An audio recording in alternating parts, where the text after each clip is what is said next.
ప్రణతి TV వీక్షకులందరికీ నమస్కారం. మకర సంక్రమణం ఈ జనవరిలో ఏ రోజు అవుతున్నది సంక్రమణం? మరి సంక్రమణం ఏ రోజు అవుతే సంక్రాంతి ఏ రోజు చేసుకోవాలా అనే విషయాల గురించి క్లుప్తంగా తెలుసుకుందాం. ఇక ఈ సంవత్సరంలో శ్రీ విలంబనామ సంవత్సర పుష్యమాసం శుక్ల అష్టమి సోమవారం జనవరి 14వ తేదీ రాత్రి 7:51 భారత కాలమాన ప్రకారం జగద్రక్షకుడైనటువంటి శ్రీ సూర్య భగవానుడు ఉత్తరాషాఢ నక్షత్ర 2వ పాదమైనటువంటి మకర రాశిలోకి ప్రవేశించడంతో మకర సంక్రమణం జరుగుతుంది. అయితే సంక్రమణం రాత్రి సమయాల్లో జరిగింది కనుక ఇక తర్పణ పిండ ప్రధాన కార్యక్రమాలన్నీ కూడా 2వ రోజు అంటే జనవరి 15వ తేదీ మంగళవారం సూర్యోదయం దగ్గర నుంచి మధ్యాహ్నం 12:16 వరకు ఉన్నటువంటి సమయం అంతా కూడా తర్పణ పుణ్యకాలంగా భావించాలి. సో భారతదేశంలో జనవరి 15వ తేదీ సంక్రాంతి పర్వదినం ఉదయం సూర్యోదయం నుంచే పుణ్యకాలం ప్రారంభమవుతుంది.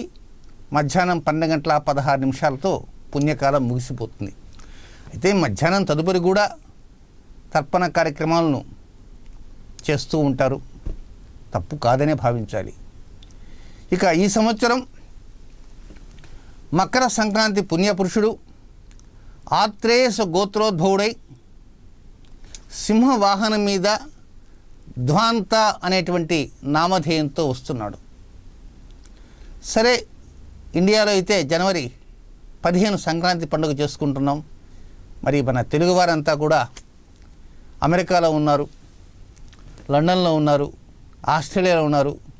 మరి వారి వారి కాలమానాల ప్రకారంగా సంక్రాంతి పర్వదినం ఏ రోజు ఆచరించాలి, ఆ తేదీని, అలాగే వారి వారి సమయాల ప్రకారంగా ఈ తర్పణ పుణ్యకాలం ఎన్ని గంటల నుంచి ఎన్ని గంటల దాకా ఉందో ఆ వివరాలు కూడా ఈ వీడియో చివరిలోనే ప్లేట్స్ రూపంలో ఉన్నాయి.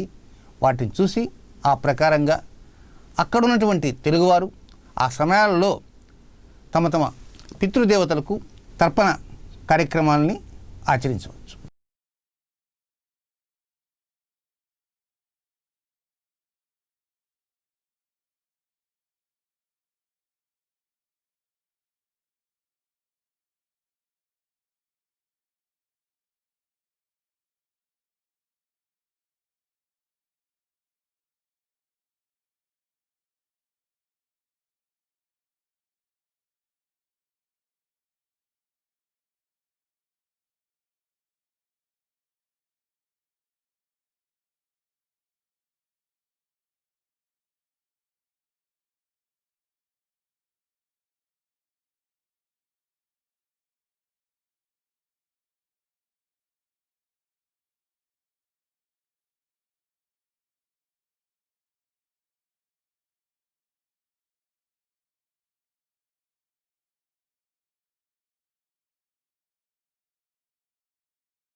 నమస్కారం.